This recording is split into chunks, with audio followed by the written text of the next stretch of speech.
દ્વારિકાનો નાથ મારો રાજા રણછોડ છે.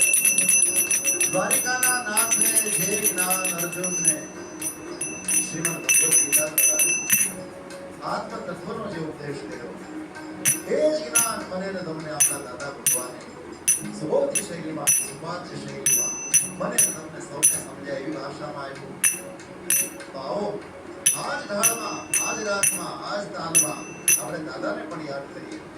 સાઈરામભાઈએ સુંદર મજાનું કીર્તન આપણે આપ્યું. ભાદરણ કામ વાળા દાદા ભગવાન છે.